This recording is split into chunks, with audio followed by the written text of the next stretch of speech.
What's up, YouTube? Playing a little Sultai Shadow. The list, I accidentally started off the recording with the wrong list. This is not the list in the video. I'm still playing Sultai Shadow, but instead of the 4 copies of Street Wraith, I have, I think, a copy of Grist in the main, 2 copies of Tasigur the Golden Fang, and 1 more copy of some spot removal spell somewhere, and no dismember, a copy of Giganta in the sideboard. Most of the sideboard stuff is the same.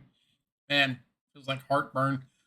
But I wanted to try out Tasigur because that's a card that I think I've gotten a comment on the last like 7 videos, regardless of what they actually were, if it was Dimir or Grixis or Sultai or whatever. I've gotten somebody say, play Tasigur. Like, Tasigur is good, run Tasigur. Tasigur wins the grindy games, whatever the case may be. So we decided to run Tasigur. 2 full copies of it. Kind of see how it goes. Other than that, yeah, like Sultai is a variation of Death Shadow that for about 38 seconds people thought they had solved with the invasion of Ikoria Vampire Hexmage tech. As we know, that deck has not been putting up results since it won a challenge. So, as much as I think people want to say they solved Sultai, I don't think that's quite the case. So, I'm really enjoying exploring the Sultai color combination. As I've said in previous videos, it's my favorite color combination in Magic. I think it has like everything that a good tempo or shadow kind of deck kind of wants. So really hoping to put that a little bit on display here. So let's just go ahead and hop in, see what kind of hands we get. But the idea with Sultai is just, hey, I get a good piece of like hand disruption or cheap interaction on 1. I get a really big threat on 2, and then I'm just going to start holding up counter magic till the end of time. So, match 1, Watery Grave, Thoughtseize, no companion, Scalding Tarn, so some sort of like Grixis control maybe, with like counterspell, Archmage's Charm. Consider. So it could be Dimir Shadow on the other side. That fetch and shock right there kind of makes me think it is Dimir Shadow. Because usually you don't see a lot of other decks just like fetching and shocking with no real purpose. But if my opponent hits me with Murktide, I do get to get down Shadow. So that's kind of a plus.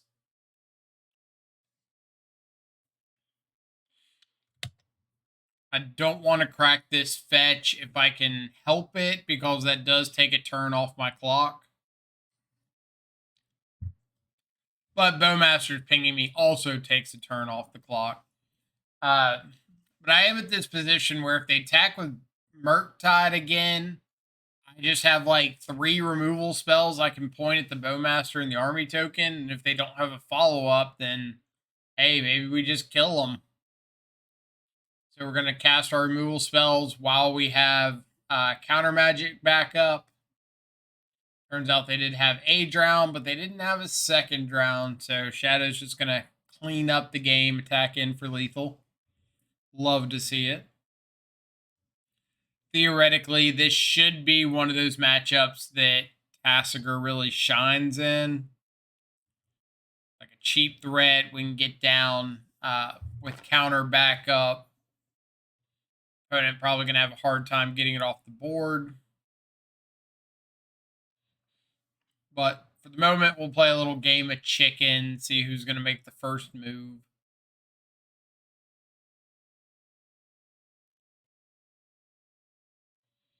Nothing too exciting. They're on Thought Scour, so it's like the Coach Pingu list.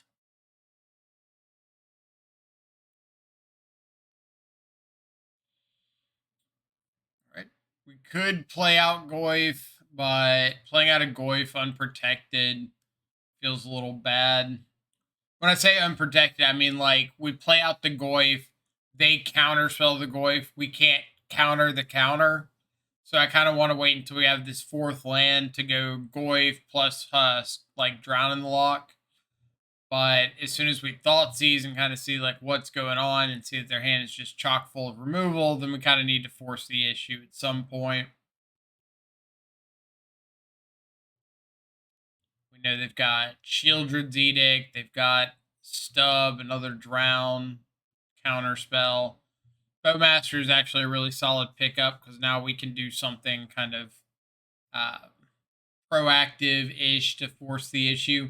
Really surprised they didn't fight back over countering that Shadow since that was the only threat they had. But at the same time, like I understand that they couldn't have Stubborn it all up, but I still feel like I would have just drowned the drown there and have Counterspell up. It's your boy. It's Tasigur. It's Tasigur with a Shadow.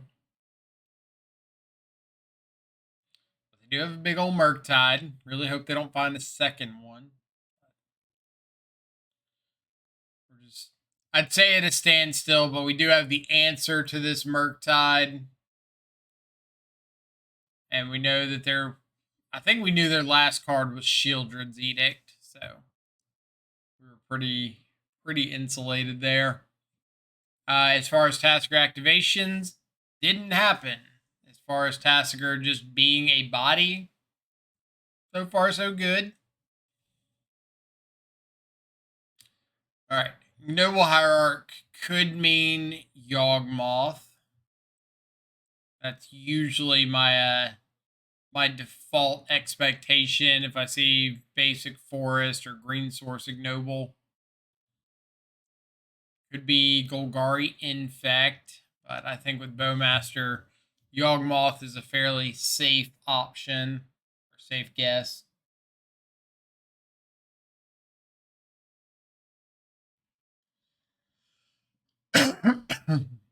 Yeah.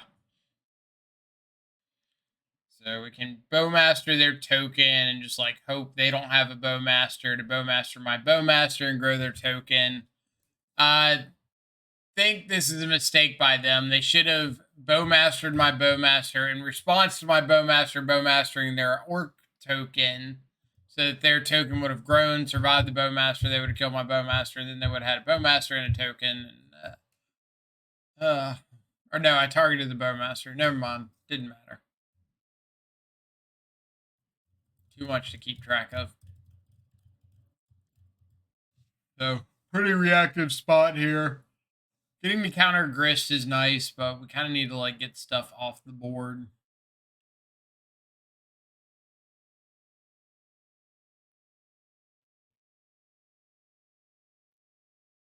Hey, look, it's your boy Tasigur. I do want to point out that this is one of these situations of Tasigur looking bad, looking just explicitly worse than like Gurmag Angler. Because for one, Tasigur being 4 power instead of 5 means I can't attack through a wall of roots. Relevant since Yawgmoth is a pretty popular deck in Modern. And 2, Tasigur being a human means I can't attack into Yawgmoth. So keep that in mind as we judge the relevance of Tasigur.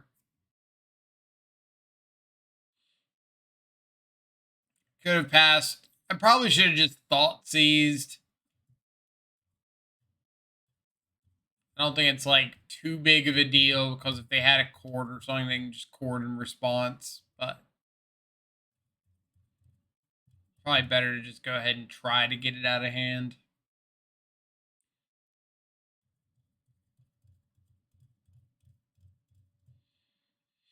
But here, like, this is another one of my kind of problems with Tasigur is we're just not a deck that's like trying aggressively to get up to 4 lands to activate Tasigur. And then if I do get up to 4 lands, they're just like giving me back Thoughtseize over and over again. So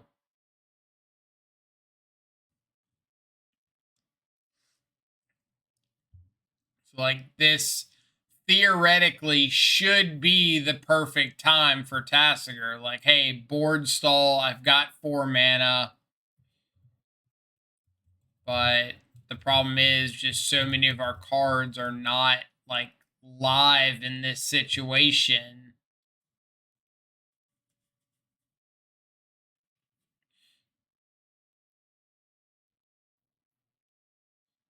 Then again, we can't attack because of Wall of Roots. Play out the second Tasigur just to try to exile some of the dead stuff out of our yard. But now they have the ability to just give us back Tasigur, like the second copy of Tasigur.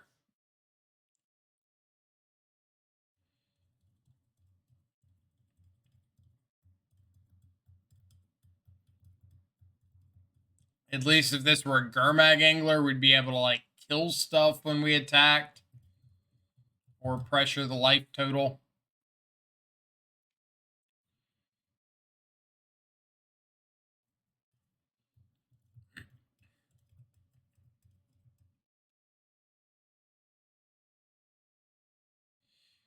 Not really sure why they blocked with the Bowmaster there.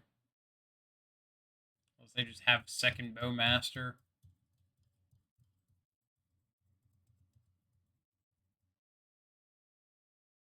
Second Court of Calling. Yeah.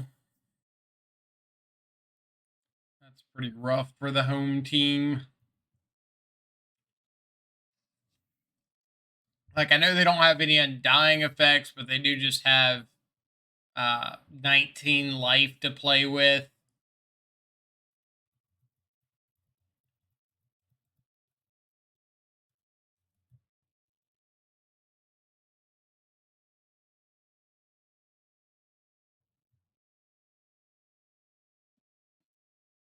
So, opponent played this really, really well. I'd say they played it well. Like, a lot of the decisions really didn't matter. We were kind of in a bad spot as far as resources go. Like, never had double blue to hold up second stub. A bunch of dead cards. They had the Bowmaster while we're sitting at like multiple Thought Scours. So not crazy that we're behind this game. But if you notice, they start like putting counters on all of my guys so they can start proliferating with Yawgmoth, which is really heads up.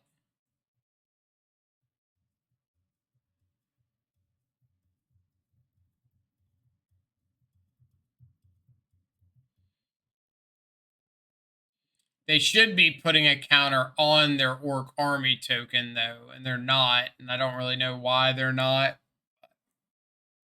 This is also bad. I should not have gone for the Tear Asunder here, because they're able to just proliferate down my Tasigur. I should have waited, let them make the first move, and then had Fatal Push plus like Stub up. So if they did kill off my Tasigur, I could Fatal Push.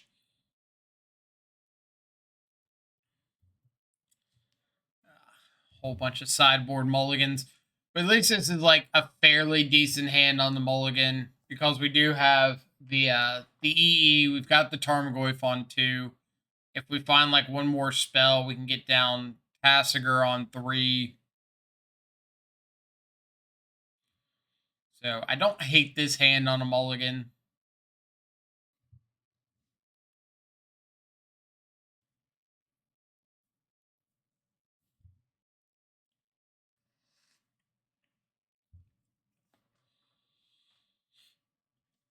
There again, Wall of Roots. Luckily, Wall of Roots is down to a 0-4 this game. So Tasigur can attack through. That's a punt on our opponent's part if I ever saw one.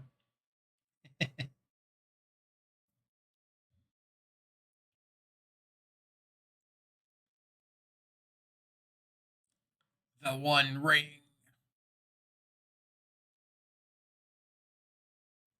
All right, so we're gonna kill off the Wall of Roots. Really try to mitigate the mana they have available.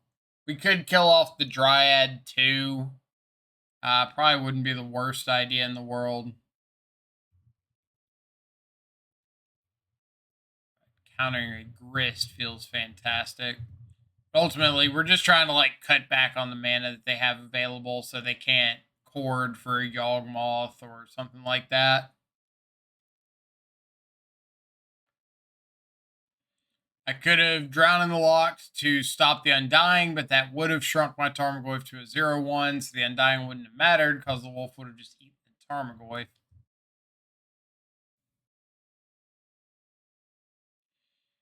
Again, cutting into some of this mana production, or they just have a billion young wolves, approximately.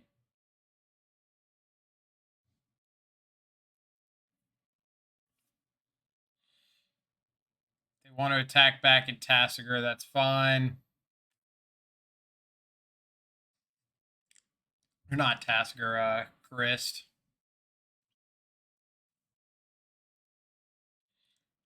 Digging for a counter spell. Do not find one, but do find a Bowmaster.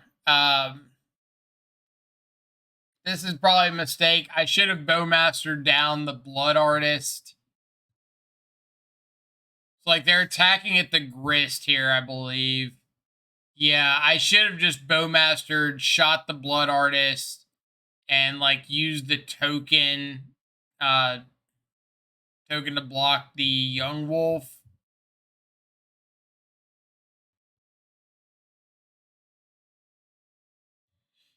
That way I could have untapped, had 2 attacks going at Grist. But I think I wanted to save the Bowmaster for the ring activation and hopefully like get you, which we did. So I guess it worked out, but I don't know. It's kind of sketchy. If they had a Bowmaster, it wouldn't work out.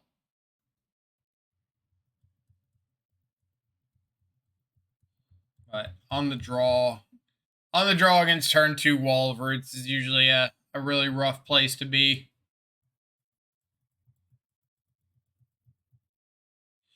And then having a Drown stare down a Grist. This is one of those matchups that I really want to test more Stern Scolding in. Because like it does counter the Undying threats, Yawgmoth, Wall of Roots, Grist. It doesn't counter Endurance, counters Hepatra, counters Halfling. So I think if Yawgmoth is like a really big consideration of yours, I'd probably try out like 2 or 3 Stern Scolding. The only problem I really have with it is I think there is very, very little overlap for other matches that Stern Scolding is useful for. Like, I know people always want to say, oh, it's good against Solitude decks. Well, it's good against exactly Solitude and nothing else. And that's a big issue with the card, is like, you've got to judge your cards based on their floor, not their ceiling. And the ceiling of counter a Solitude, I don't think is worth the floor of Miss, Ren, Teferi, Prismatic Ending, Leyline Binding, Omnath, Fury, Endurance, whatever else in the deck you can think of, the Ring. But you hit that Solitude, like...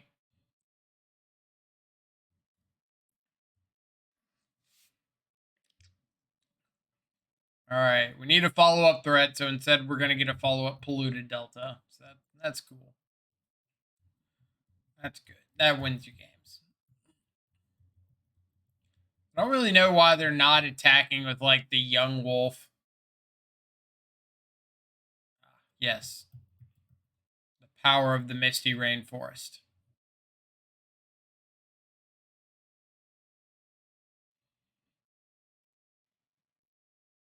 All right, so round 3 looks like burn. Hand's a little awkward against burn. Like we've got the 1 mana answer for the Swift Spear, but then we've got we can get a basic Forest of Bowmaster on 2, but we'd have to like fetch and shock to have up Drown in the Lock, which I don't really want to do.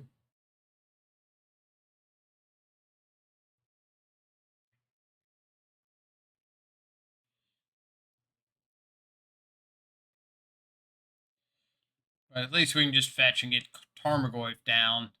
So we've got a pretty beefy roadblock for the Swift Spear. Next turn, we can fetch up like a tap blue source, maybe play out Bowmaster. A little bit surprised at my opponent's decision to double up spells to kill my Goyf.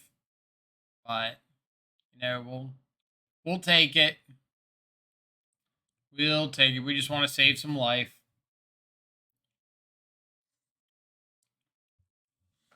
Now, I do not really want to triple up the parts of this Bowmaster just to kill the Swift Spear. Like, I don't want to ping the Swift Spear, double block with the 2 tokens, or the token and the Bowmaster. I'd rather just, like, chump with the token, keep the Bowmaster around. Mainly so that I can chump block another turn if need be.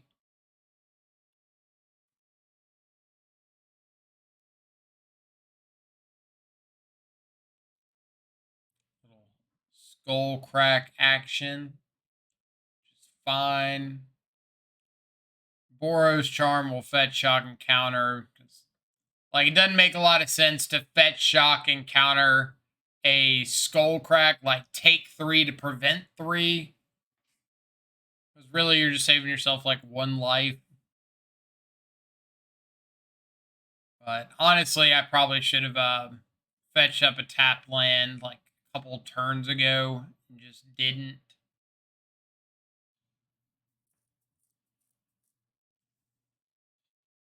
But here's hoping we can find a threat. Push is fine. I'm dead to a Goblin Guide, so maybe I shouldn't be attacking with the Bowmaster, but I usually, in these situations, kind of take the approach of, hey, I'm dead to most anything anyway, so all not attacking does is put me in a position where I'm like 1 turn farther away from being dead, but they're also a turn farther away from being dead, so we'll take the odds. The odds were our opponent found a Goblin Guide.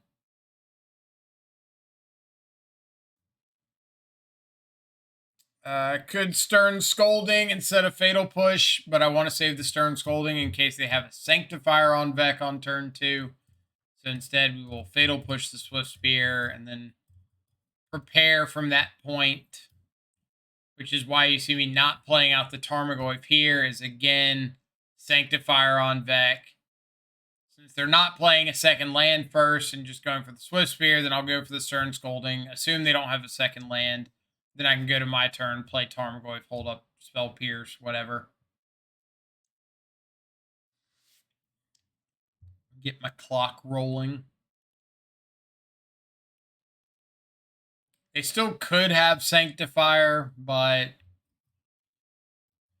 at some point you kind of have to make that decision to not play around it.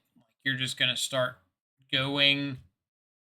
And I think against Burn, that switch needs to be pretty quick. Like, you need to immediately say, hey, I'm not respecting it anymore. Also, I was completely fine tapping off of counter magic right there, because if my opponent did exactly what they did and threw a bunch of burn spells at me, I just get down Shadow plus hold up a bunch of counter spells. If they don't go for it and like wait till my turn, then I just get to untap with counter spells anyway. So all is good.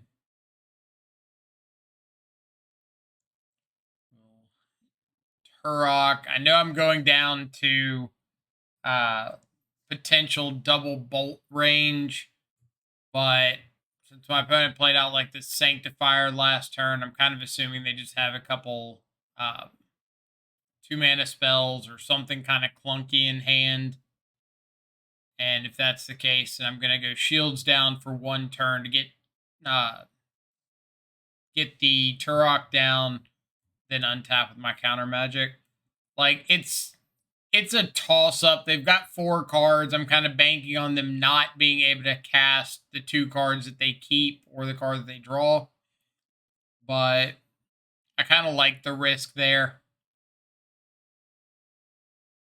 But I don't fault you at all if you decide to just, like, play out the fetch, pass, hold up the counter spells, and go to your turn. But I usually take that approach of, like, every extra turn that I wait, it gets worse for me.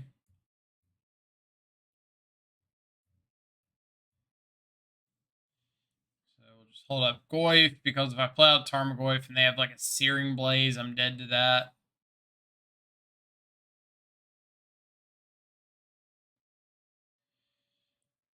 Lava Spike hurts a little bit. But I can Bowmaster here to save a whole bunch of life by just, like, pinging the guy, blocking the guy with the token, blocking a Swift Spear with the Bowmaster. We get a body off board. We only take 2.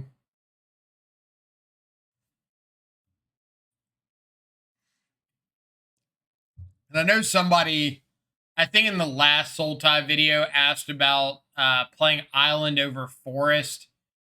And I think that's probably a good call. Like, obviously, it doesn't matter a ton right here, but I think it's very reasonable. All right. Attacking, because we have got to get them dead. We have, like, Bowmaster to chump and Flusterstorm. This double Sunbait Canyon means they're taking a lot of damage off of their spells.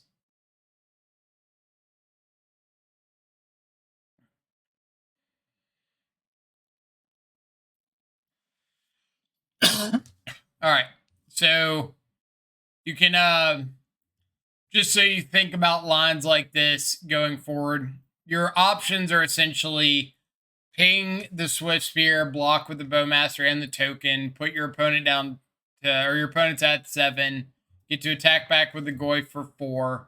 They take 1 for Roiling Vortex on their upkeep. They go to 2, and then they can't tap their lands. They can tap 1 land for mana, but they can't tap the second.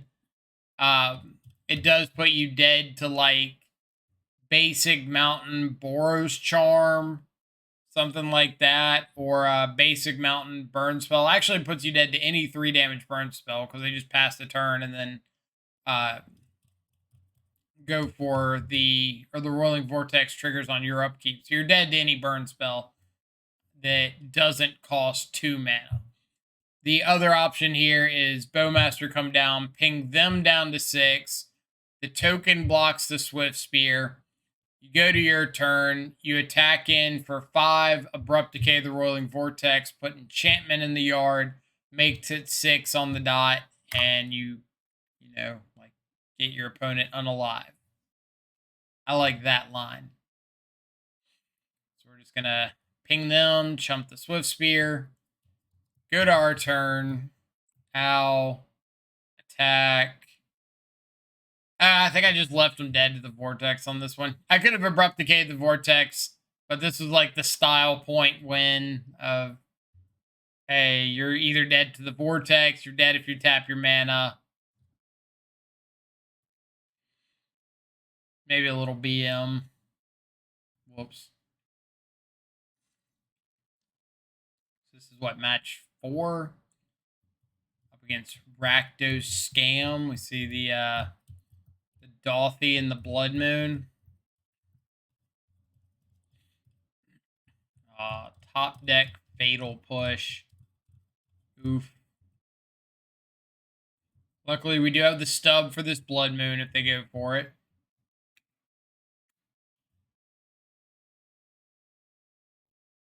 That always feels nice. Be mana efficient, get our Bowmaster down. in like a matchup like this, I really want to save the Bowmaster to hit like a seasoned Pyromancer, but I just can't afford to not be mana efficient right there and like get the use out of the Bowmaster. Or I say get the use, just like get the Bowmaster down. All right, so we got Dolphy with multiple undying effects off the top.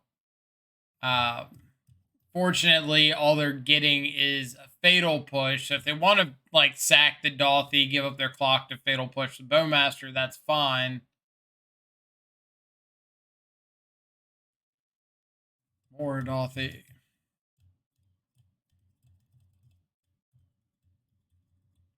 Wonder if I was supposed to cycle the dress down there.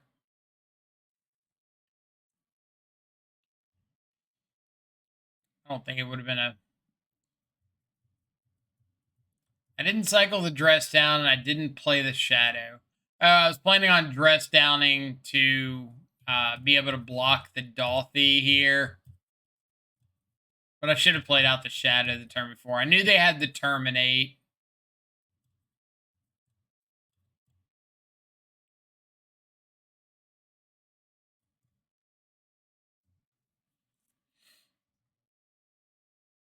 Here we'll just go double threat.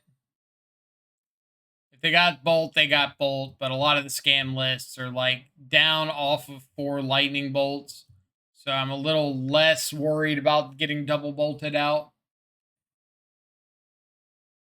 But picking up the stub means the likelihood of getting double bolted out is pretty low. Boo, grief, boo. We're definitely attacking, because if they didn't kill us after they griefed, I'm assuming they don't have the lightning bolt.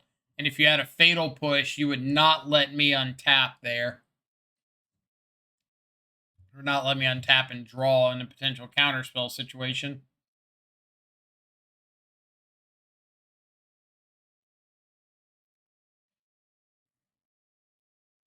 So this is game 2 against Scam. Turok's usually a lot better than I think it's going to be, because like these games always end up coming down to kind of a mid-rangey stalemate, turn 4, 5, 6-ish, where like they've got answers to shadow and whatever threat you've got, terminate, fatal push, and you're just kind of hoping to get to that point of the game. So Turok, like, I think a role for Turok that gets overlooked a lot is kind of like a stalemate breaker. So when you're not doing anything and your opponent's not doing anything, and you get an opportunity to kick a Turok, it just becomes this like forced action where, hey, now I get to kill something, or I get to make you discard 2 with Turok. You have to kill my Turok, which means I'm getting like a 3-for-1 for 4 mana, which is nuts. And then situations like here, I get to just nuke the last 2 cards out of my opponent's hand. And I could go for Tasigur here or Shadow. But Tasigur doesn't really matter in the face of Fury. I'd rather rely on Shadow, because I can play out Shadow, hold up like Stub or Drown or whatever. But since I can only hold up 1 counter spell, then I might as well go for the double threat. If I could play Shadow, hold up Drown and Stub over Shadow, Tasigur, hold up 1 counter, I'd play Shadow, hold up the double counter. But because I couldn't, it makes more sense just to play out the Tasigur. Like with this deck, 9 times out of 10, I would rather play 1 threat with multiple counters than multiple threats with 1 counter if the situation arises. Because like any one of our threats should be able to to fight through.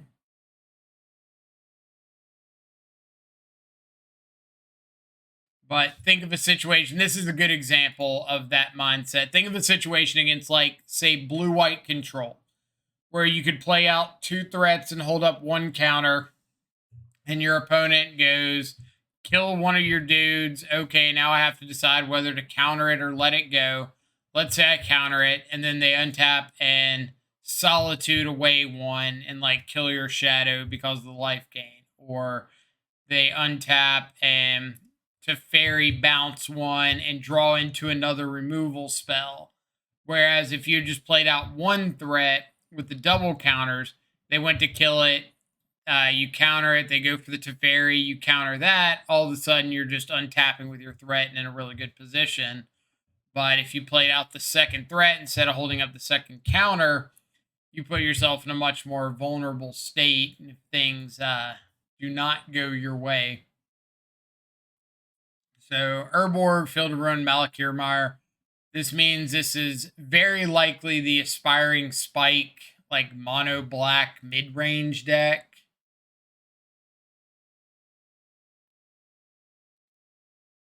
So we'll go ahead and kill off the Dolthy before they get to untap. So we know their last card is another Malakir Rebirth. Drown in the Lock, fantastic pickup. Field of Ruins are kind of whatever. We'll go get a Bayou and a Super Swamp. Say Super Swamp because of Urborg. Attack in for 7. And now there shouldn't be anything our opponent can top deck that gets around Drown in the Lock.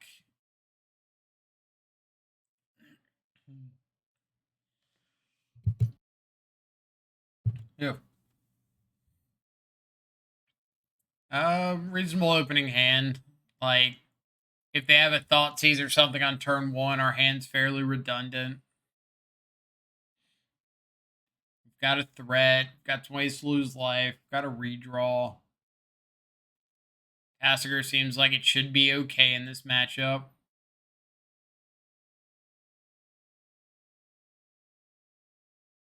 Now, maybe I misunderstood the comments and people wanted me to play 1 Tasigur instead of 2. But I feel like if I'm playing Tasigur, I probably want 2. I want to see 1 fairly often.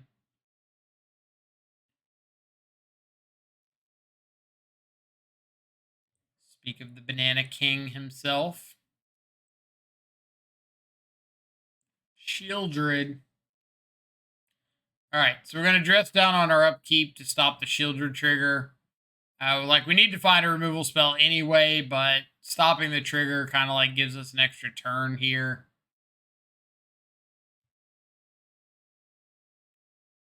Oh, the Field of Ruins.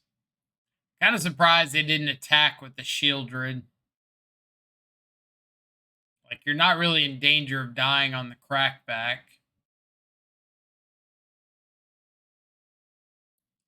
More Field of Ruins. These mono black decks and their Field of Ruins are going insane. All right, Grief gets to stare down triple counter spell.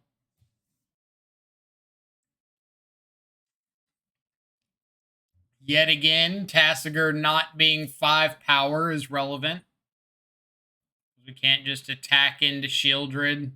Like, I would trade a Gurmag Angler for the Shieldred, but not being able to attack into it at all, again, pretty awkward.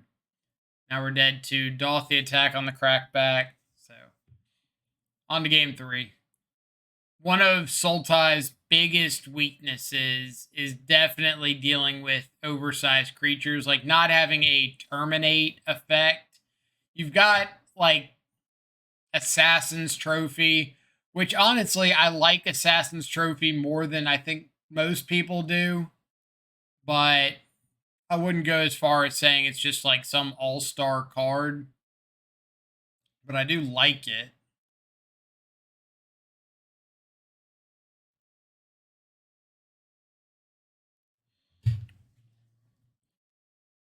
So Dolphy coming down. Kind of okay. Like, we've got soft stub. We've got shadows if they attack. Ratchet bomb's fine. The important thing is kind of like we're outpacing Ratchet Bomb. So like if they attack in with Dolphy, they either have to take a big hit with Shadow and Goyf, or they have to crack the Ratchet Bomb. And if they crack the Ratchet Bomb, we just get another Shadow down. So that's pretty okay. Here we kind of force the action. Like, yeah, you're going to go for the Ratchet Bomb. Okay. Going to go for the Edict too. We'll just not want to... I guess I'm planning on drowning locking the Dolphy on their turn. So if they have an undying effect, it comes back on their turn. They don't get the damage in. The One Ring.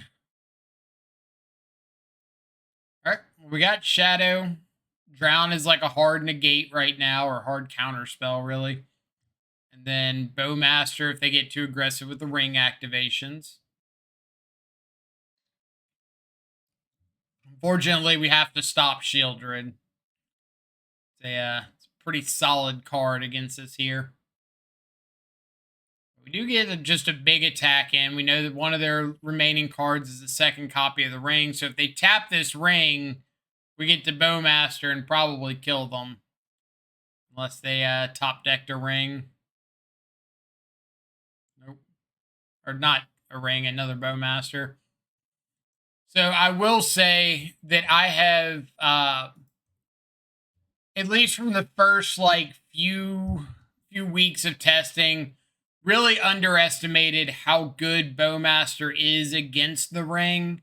I don't think it's like a lights out hard counter, but I think if you do a good enough job of getting the damage in early, then Bowmaster can really like close out the game against specifically the ring. I got to say specifically against the ring because Bowmaster does not close out the game against just about anything else as well. But in the description for the video, I'll have the link to like the current Sultai list, which I think is the one that's up on screen right now. Tasigur really did not impress. I want to try out Sauron's Ransom.